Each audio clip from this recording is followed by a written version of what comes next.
Greater Sandton and beyond. Get ready for the Sandton Times Hour with your host, Alexander.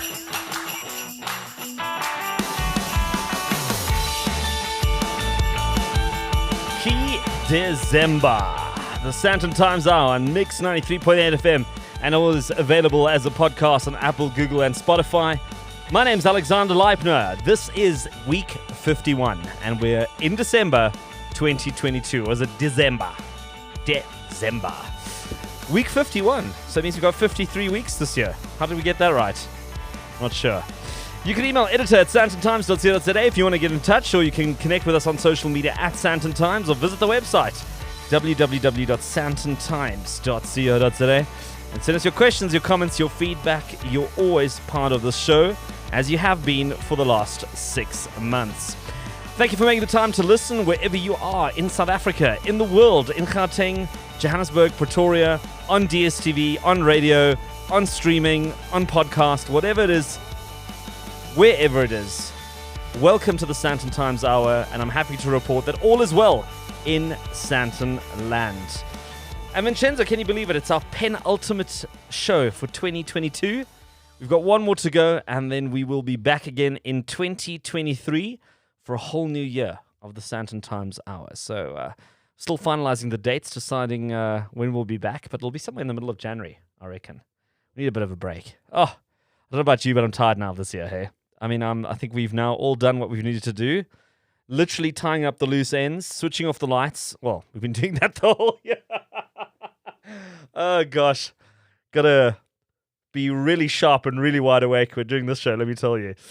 Well, if you're listening and you want to get in touch and you're listening to Mix 93.8 FM, well, you can use the WhatsApp line that's open, and you can drop us a WhatsApp. We got some really great feedback, Vincenzo, hey, last week from you listening out there. Al said, I've never used to listen at this time on a Monday until you started. Thanks for some great shows. Well, Al, thank you so much for taking the time to send us a message. And then Brandon said, that Mariah song literally makes my ears bleed.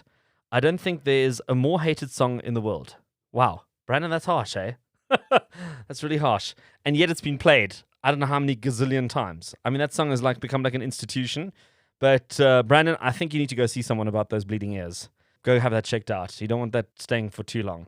And then Chantal says, she sent a message saying, so cool listening to you on radio on the way home. And then, Vincenzo, we've got a voice note from Sean in the UK. Let's take a quick listen to what he had to say.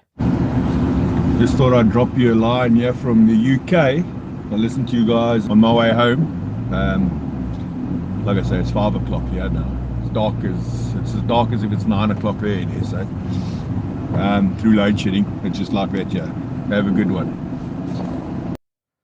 Well, thanks, Sean. That's great. Fantastic. Well, keep them coming. If you've got any other thoughts you want to send through before we call it a year, it's always good to hear from you. Use that WhatsApp line, or alternatively, you can use one of the other channels, as you please.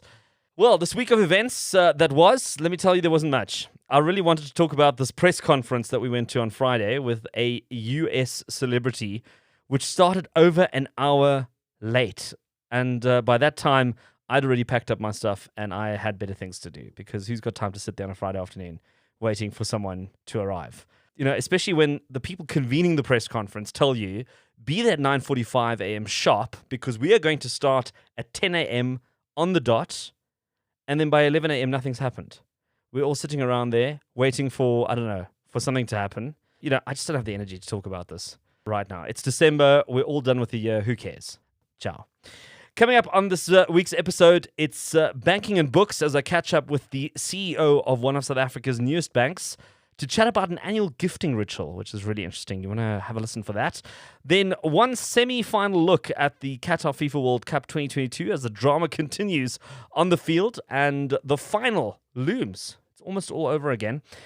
Next, we have spoken to him before, but he is back with an update on the cost of flying around South Africa this December and other useful travel tips, so stay tuned for that. And finally, he's one of YouTube's biggest aviation and travel stars, and I'll be catching up with him during his visit to South Africa. All this and more coming up next. But your headlines are also coming up shortly, and as you know, we've retired our usual playlist to make way for some more festive tunes this December, much like this one.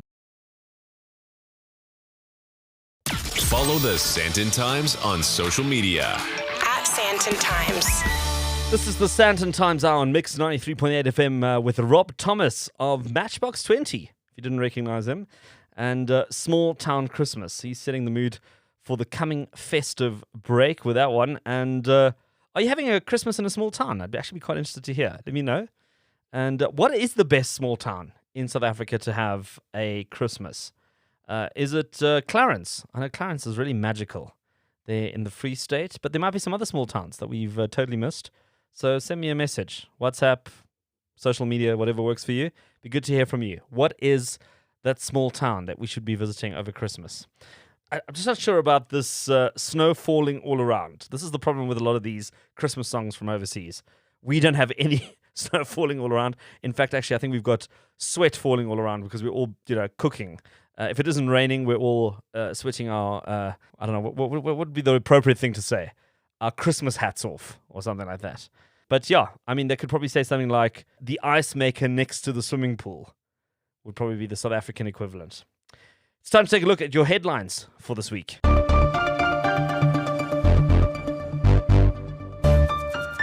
Well, 6-year prison sentence for drunk driver who killed a cyclist. This is truly a tragic story.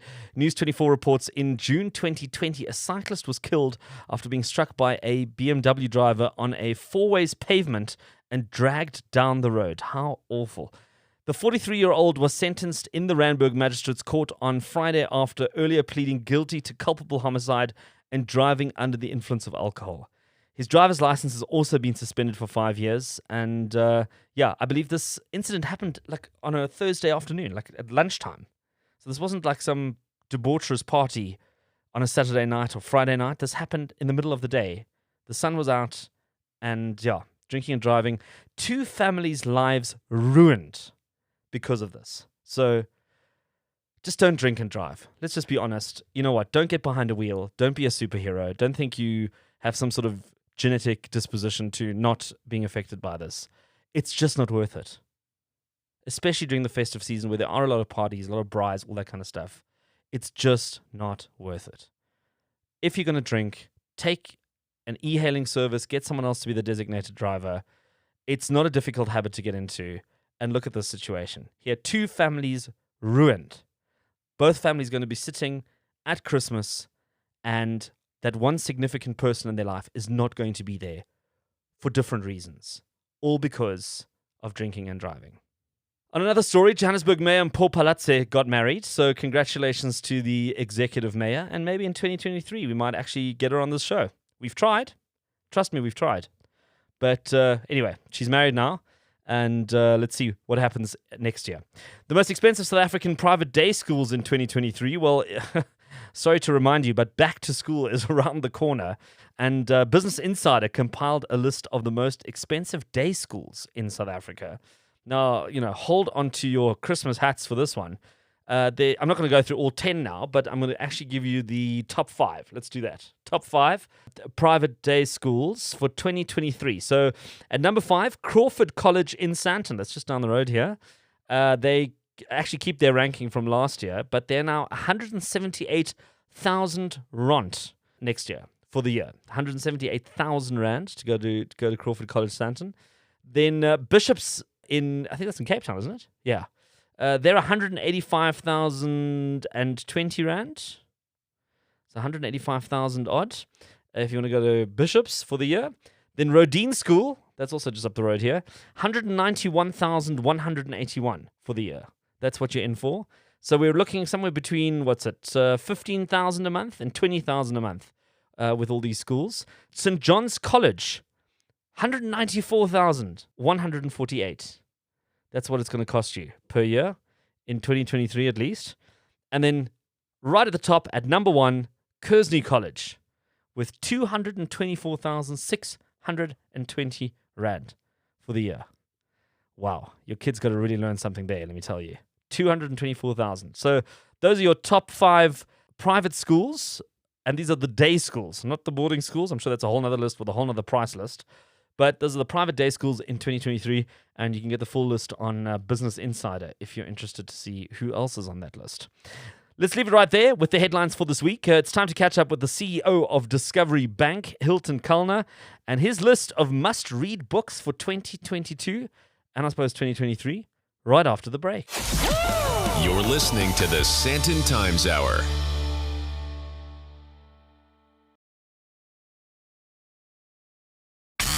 From Greater Sandton to the rest of the world, this is the Sandton Times Hour. As we kick off the hour, I'm thrilled to be joined by the CEO of Discovery Bank, Hylton Kallner, and probably not for the reasons that you thought we would be chatting. Something maybe slightly off topic to the things that Hylton probably normally discusses.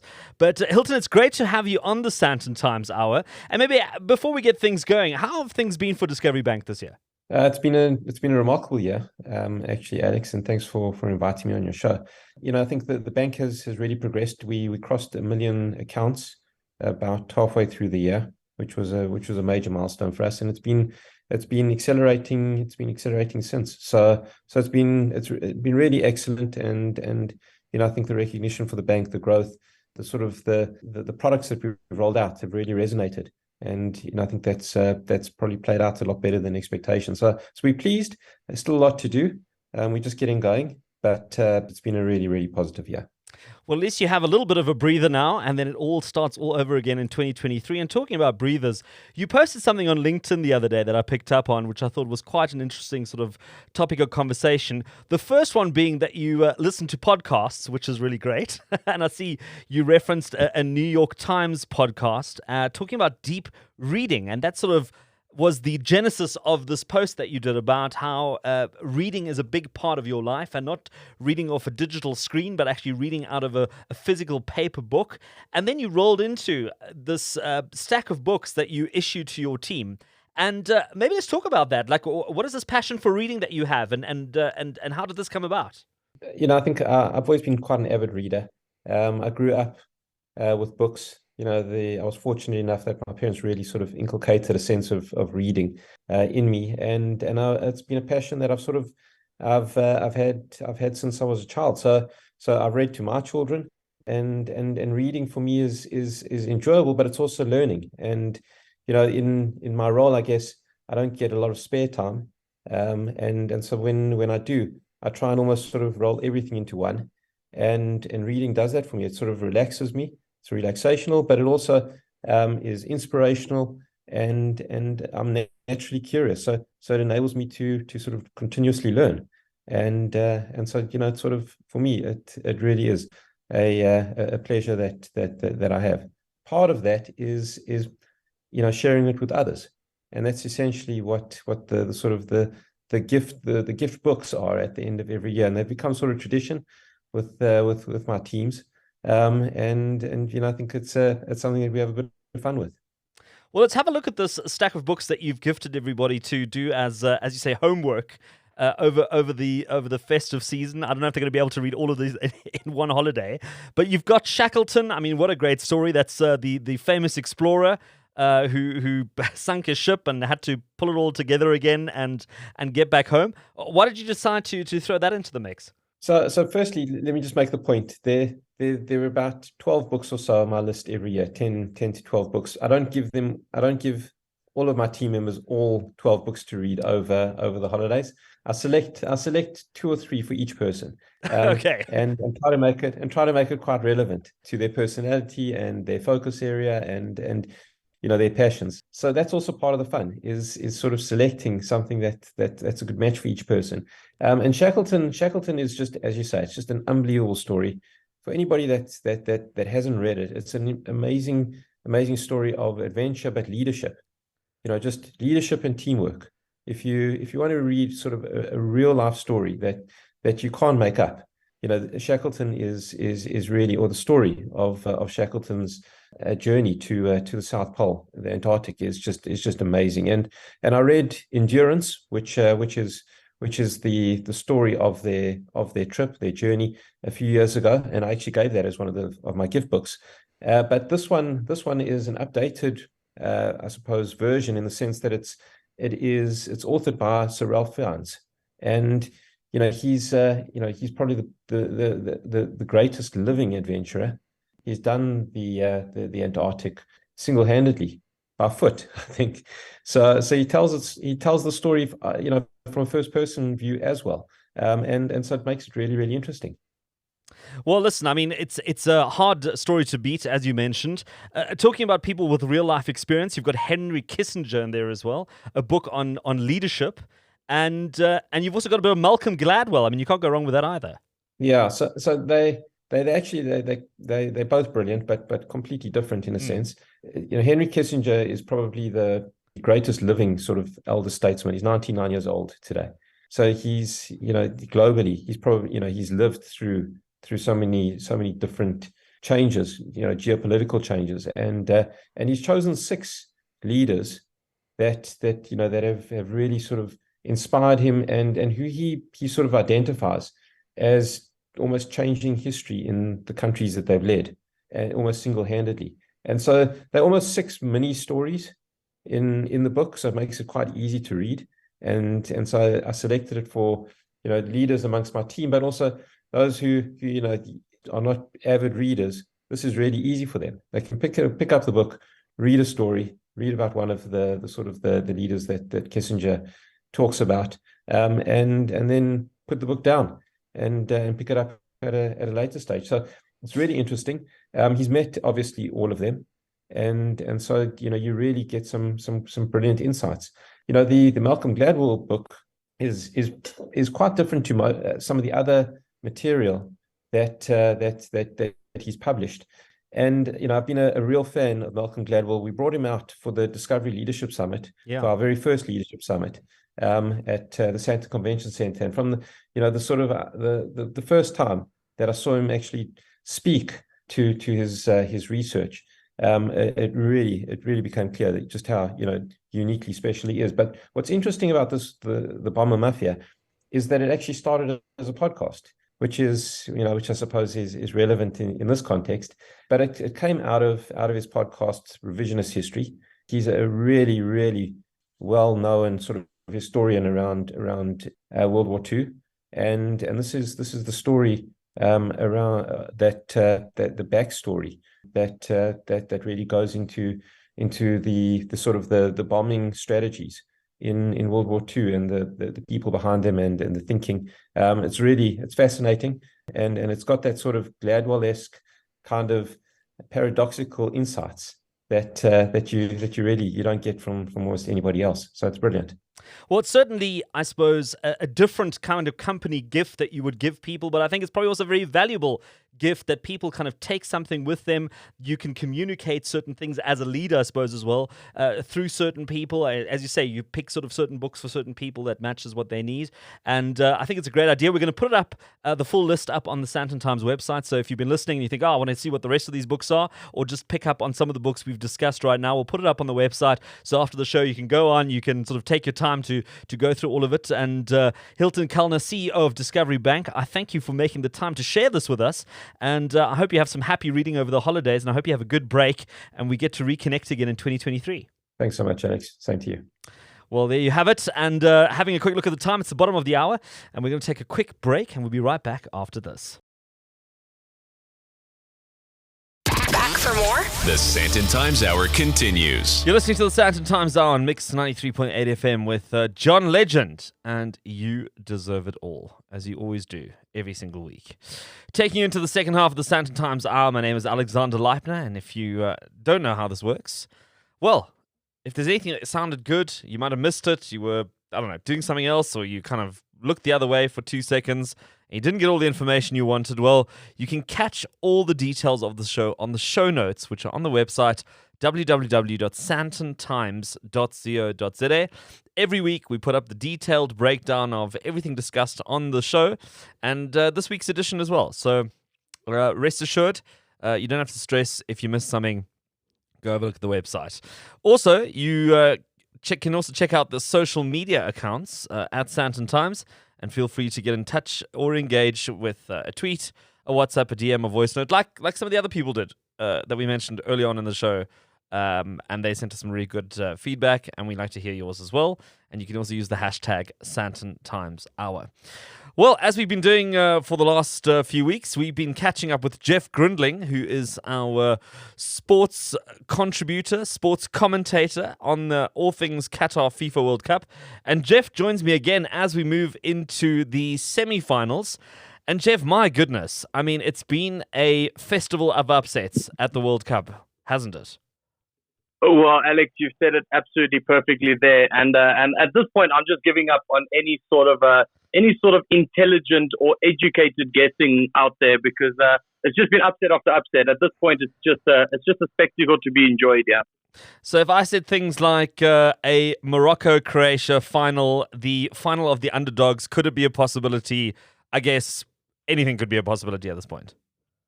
Well, you're absolutely right. And at this point, Samuel Eto'o is looking like the genius of all geniuses, saying that an African team is going to get to the final. So, it's been wild, and long may it continue. Well, it's funny that you say that. I mean, I always love it how often some countries are African based on convenience, right? So no direct flight between Johannesburg and Casablanca. I think if you want to get to Casablanca, you have to fly Johannesburg, Paris, then Paris, Casablanca to get to Morocco. Obviously now it's on the continent. It's geographically part of Africa, so now everyone jumps on the bandwagon. I find that just a sort of a side observation. But so there we go. Morocco, sometimes Middle Eastern, sometimes African, is now in the, in the semi-finals against France. Also quite funny. I think that they're now up against France. And then Argentina and Croatia are up against each other, which should also be quite interesting. But once again, as things have been going, I mean, under normal circumstances, we would say, well, this is going to be a walk in the park for Argentina and for France. But we did see a Croatia-France final at the last World Cup. You're absolutely right, yeah. And it's looking quite likely that we might see the same thing again. Although my hope is still that we see Messi in a World Cup final. So, yeah, Argentina-France looks the most likely. But, the same thing was said when Morocco played Spain. Same thing was said when Morocco played Portugal. And yet they're still here. So, certainly not one to be written off lightly. Well, listen, England didn't have the best of games. I know they were your team. And I think it was that penalty shootout with Kraus that was, I think, the final stab wound that just absolutely finished off that team. Yeah, it was a nightmare result, but certainly the game of the World Cup. And I always had it down that the winner of that game would be the one that goes on to win the tournament. So, yeah, France played beautifully. Did they deserve it? Probably not quite. It was certainly England's game to win. But, I think France are going to go on and show the world that they deserve it once again, yeah. Well, look, I mean, it would be highly unlikely as well, because I don't think there's been a team that has won a World Cup back-to-back for, what do they say, 60 years, if not longer. Correct. So this would also be a bit of an anomaly. 100%. And, I mean, talking about Argentina, I mean, that Argentina-Netherlands game, I must be honest, I really felt for the Netherlands. I mean, whenever a game ends in a penalty shootout, it's honestly like a knife edge. You know, it could have gone either way. And I felt the Netherlands had done such a great job in coming back after a 2-0 almost defeat, coming back to equalize at 2-2. And then, Argentina literally winning with the final penalty shot. It was really a little bit heartbreaking. It was most certainly. And certainly, I think when we look back on this World Cup, that is going to be the controversial game of the World Cup. Questionable refereeing decisions, people going absolutely off at each other in stoppage time and in extra time. So yeah, that was certainly that was a humdinger of a game. On fairness of the game, I think Argentina still deserved to get through. Yeah. So, well, we've got an exciting final lined up, and as I say, it all depends now what happens this week between Argentina and Croatia and France and Morocco. Jeff, I've listened. I thank you so much for making the time to have chatted to us over the last couple of weeks. I mean, next week really, it's all just down to announcing who the winner is, and we won't be chatting again. But listen, I hope you have a great Christmas break and a good start to the new year, and I look forward to us chatting again in 2023, depending on whatever sports might be on the agenda. Follow the Sandton Times on social media @Sandton Times. No stranger to this show. We've spoken to him a couple of weeks ago, and we did promise to bring him back again, especially now that we are well into the holidays, and it is probably one of the most demanding industries to be in, which is the airline industry, but not just any airline, the domestic airline industry. And I'm thrilled to be joined again by Kirby Gordon. He's no stranger to the show, and he is the CMO of FlySafair. And Kirby, how are you holding up at this time of the year? Yeah, Alex, it's busy. It's crazy busy out there, but we are doing the best we can, and keeping that on-time performance as strong as we possibly can. Well, listen, we promised our listeners an update on this because this has been a thing, I suppose, since middle of the year, that people were complaining about the cost of flights, the availability of flights, and I mean now it's probably times 10, especially over December, January, school holidays, December holidays, Christmas holidays, people going to Cape Town, coming from Cape Town, traveling all over the country. What is the current situation with capacity? How's it looking? Yeah, you're absolutely right. I mean, this time of year is always the most sort of high demand period. And of course, we do see, prices start to rise during the high season. And this year is, as you mentioned, particularly bad because there is that capacity constraint in place. So I think, where we're sitting now, just before the kind of, a week before the 15th and the big sort of precipice of the holidays, so to speak, it's less actually a conversation around high prices and more a conversation around just the fact that flights are completely sold out. I mean, you could not book a flight from Johannesburg to George on any airline until about the 24th if you wanted to. It's just absolutely, it's not that it's expensive. There just are no seats left, so, and that's becoming the reality across quite a number of routes. There's still a couple of routes, particularly out of Joburg, that are available where there is still some capacity. So you might want to change your holiday plans. You could possibly head to East London. Bloemfontein's great this time of year as well. But Cape Town or George might be a bit of a challenge. I believe it's lovely this time of the year. So let's not second Bloem in East London right now. I'm sure there's lovely people, great things to do there. So maybe consider that. I know we were speaking about getting more aircraft onto these routes across the industry. So not just FlySafair, but also the other airlines, Lyft, and so on. How is that looking? Are we starting to see those aircraft starting to come in, or is it still a bit of a process, a bit of paperwork? Yeah, no, look, it's happening. That is the name of the game. Absolutely, is bringing more aircraft in to be able to increase that capacity and bring more aircraft online. We've got an aircraft that just started 3 days ago, so that was another one that went in, ZWY. She's just started flying, and there's another one in the paint shop at the moment, which is just getting its new pajamas on, and we're hoping for approval from the Civil Aviation Authority to get that one up and going as soon as we possibly can. So it really is. It's a strong matter of trying to throw in as many aircraft as you possibly can, and of course, ahead of that, hiring crew, because you need crew to operate them too, to make sure that we can get those up and going. So we're pushing hard on that front. It's going to be the beginning of next year is still going to just be furiously busy for us. We're still looking to add an additional 5 or possibly 6 aircraft to the fleet before the end of April. And that's on the basis of a fleet that is now sitting at 26 aircraft. So just to give you a sense of the kind of percentage increase on that, it is quite significant. And that's what needs to happen. Last time we had a bit of a breakfast briefing about the situation. One of the other things that came up was also the potential issues around fuel supply. I know that there were some concerns about fuel not being sort of beneficiated in South Africa, that a lot of it was coming in by ship. Has that been resolved, or is that potentially still a concern on the horizon? Yes, I mean, that was quite a scary situation that we had a little while ago. I mean, I think we were seeing it on a sort of more commercial basis in terms of diesel availability, but we certainly had similar challenges that we were facing with regard to jet fuel. Fortunately, whilst the dynamic hasn't really changed substantially as we stand today in terms of how that fuel is being manufactured, or rather where it's being manufactured, we still are importing a good deal of it. What has improved, though, is the actual supply chain. So we seem to have pretty good stockpiles in play at the moment. And the view is that we're certainly feeling confident and comfortable for what we require in December, which is, of course, more than ordinarily, that is ordinarily required, not only because we're flying so much, but because the aircraft are full and therefore heavy, and because it's hotter, which means that the air is therefore thinner, which means that you in turn actually end up burning more fuel. So the December fuel bill is a big one, and the December fuel requirement is a large one, but all assurances are there that we're looking good. Okay, right. So those main things are resolved. Is there anything else that people should be doing or could be doing right now if they are flying, if they're planning to fly, that could make things a little bit easier and a little bit more bearable, especially because we are just in such a peak season? Yeah, absolutely. I mean, that's always a valuable thing to talk about this time of year. And I mean, what's quite interesting, and we keep quite close to a lot of the feedback that we're getting from our customers through channels like social media, and then of course through our call center. And it becomes quite apparent that there are a lot of folks that are flying at this time of year that might not ordinarily fly all that frequently.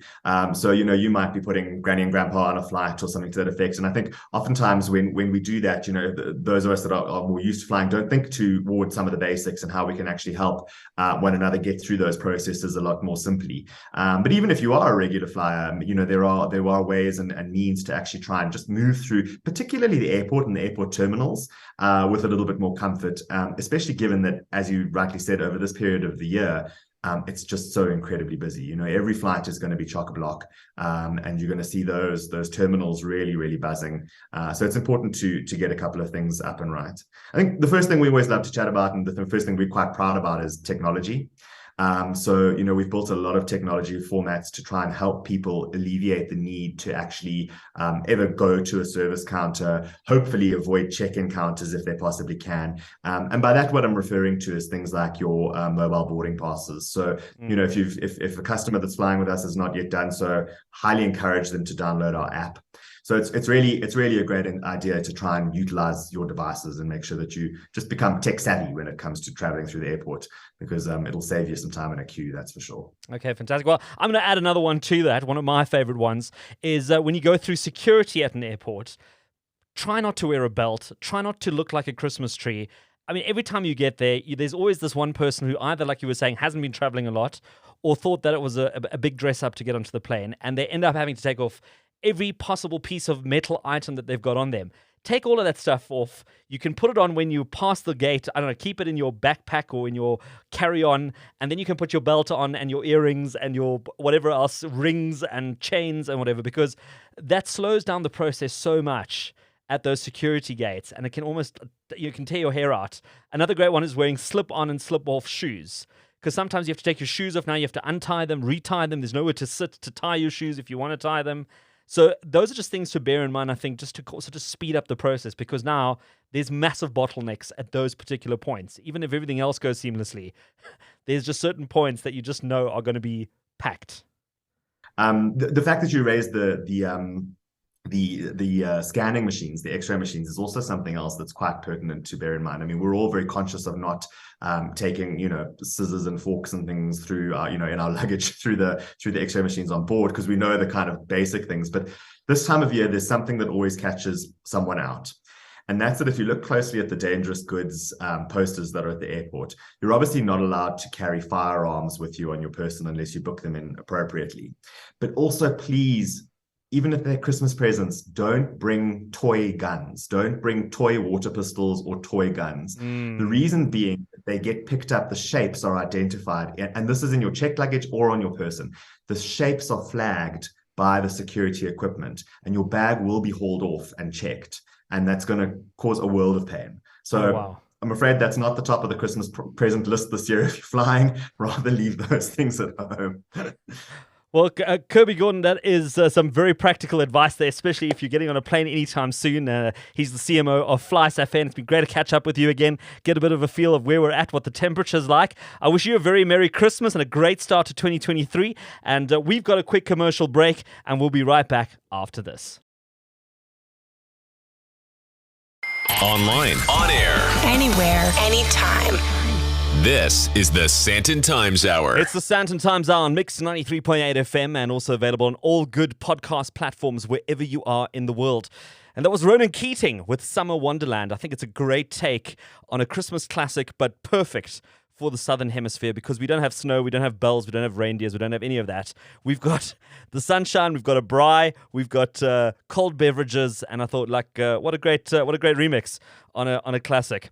Well, I'm absolutely thrilled as we bring this week's show to a close to be joined by a great YouTuber, somebody that I love following because I'm also big into aviation. I love travel, and I started following his channel, I think it was during lockdown, and have grown into his channel more and more. He's got over 3 million followers on YouTube, and his content has been watched over 765 million times. His name's Sam Chui. He's an aviation enthusiast. He's an author, but he's also big on YouTube. He's got the most incredible aviation content on his YouTube channel, and I'm thrilled to be joined by Sam. Sam, it's so great to have you on the Sandton Times Hour. What a pleasure. What a pleasure to speak to you in South Africa. Well, Sam, you're in South Africa at the moment. I don't know how often you've been to South Africa, but it's amazing that you're in our own backyard right now. Indeed. Not as often as I would love to. It's a beautiful country, and every time I come here, I had a great time. I'm in Cape Town right now, and this time the reason I came to Cape Town is to get on the flight from Cape Town to Antarctica. So that's the last continent, the seventh continent, which I haven't been. As of this morning, I just went there, and I just came back. I just came back at 6 a.m. from Antarctica. So I'm very pleased with 15 hours trip to Antarctica, including 3 hours on the ground there. And now back to Cape Town and leaving Cape Town shortly, flying back home. Well, it sounds like the jet set life. But I mean, how was Antarctica? Yeah, it's a really a wonderful place that it makes you appreciate Mother Nature a lot, and especially when it gets silent. It's like they say, it's white desert, so it's completely covered by snow white. And then, imagine it's a desert, but it's completely covered by ice and snow. It's all white. And, it's one of those last continent that there's no, population on this continent. And no country owns this continent as well. That makes it very special and very hard to reach as well. And then we had a delay the day before because the weather was not favorable for the airplane to land there. So we delayed it for about maybe 32 hours. And then finally we went at 4 p.m. last night, and we arrived there around 9:30 p.m. And then it was, broadly daylight. There was no night at this time of the year in the summer. It's completely bright. And although we land at 9:30, the sun barely stays on the horizon and comes back up again after 11 p.m., Wow. It sounds like the one hell of an adventure. But talking about adventures, I mean, you truly have one of those jobs that many people would envy. I mean, you've flown on Gulfstreams, you've flown on Boeing 747s, I mean, the great dame of aviation, A380s, 777s, you've flown on Russian planes, South American planes. You've literally flown pretty much anything that goes into the sky. And you've been doing this on your YouTube channel for quite some time. But this didn't start off as a career. I mean, how did you get into this?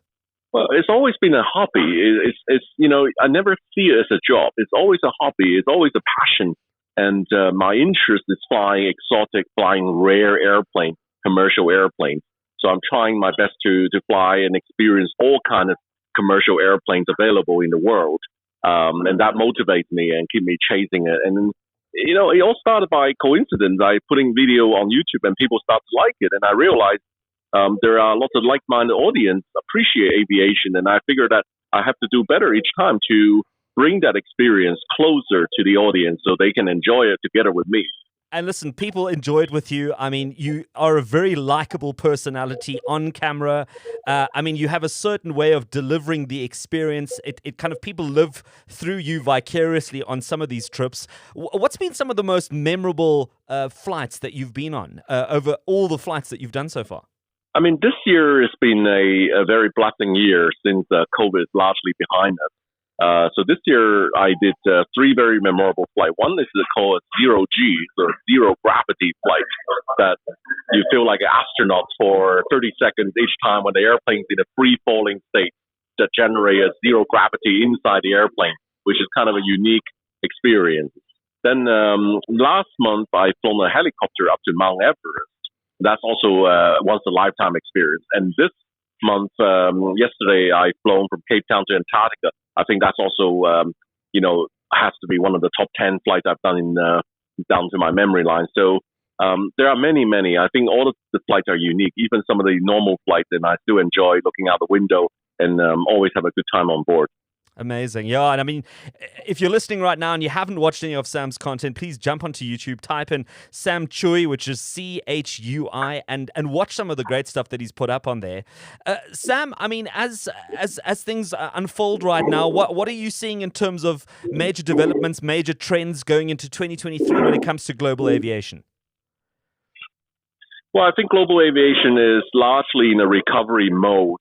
And, now they're still facing a bit of shortage in supply of manpower, shortage of logistic. And, as things are, I think in 2023 is going to become a bit more normalized.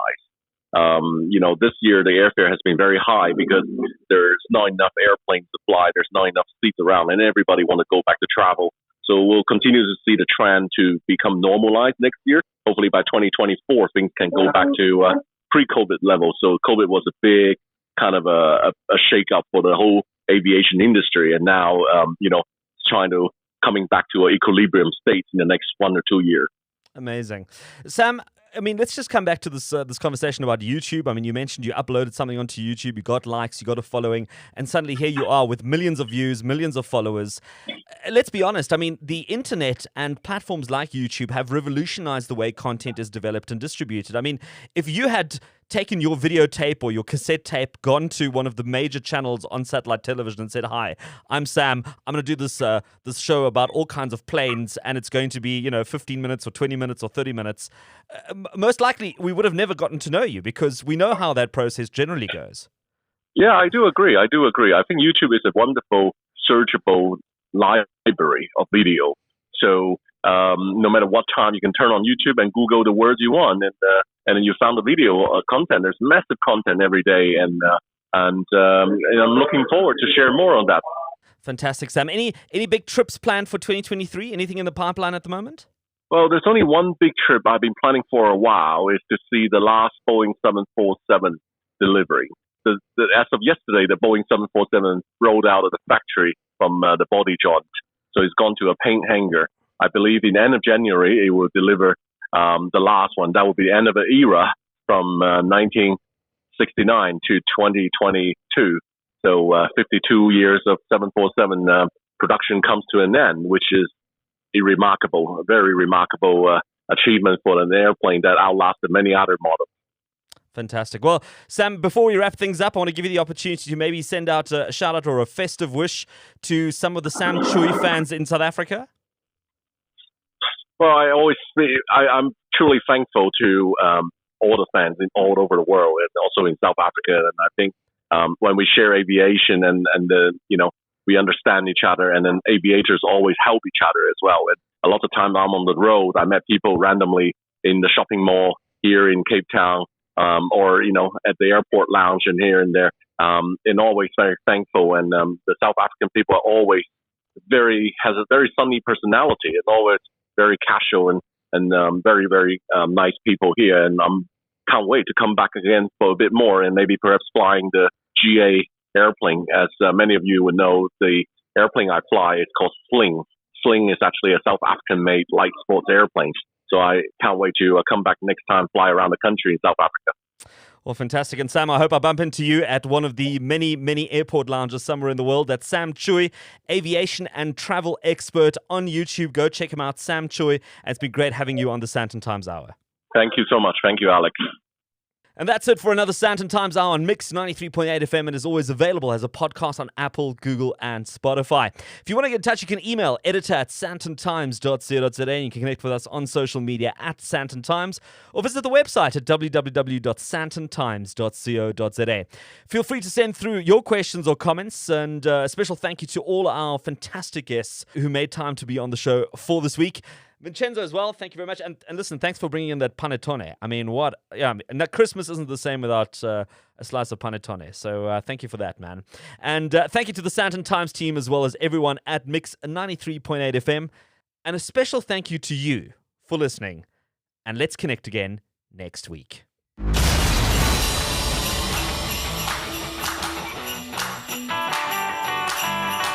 That's it for this week. Thanks for listening to the Sandton Times Hour. And if you enjoyed it, be sure to share it.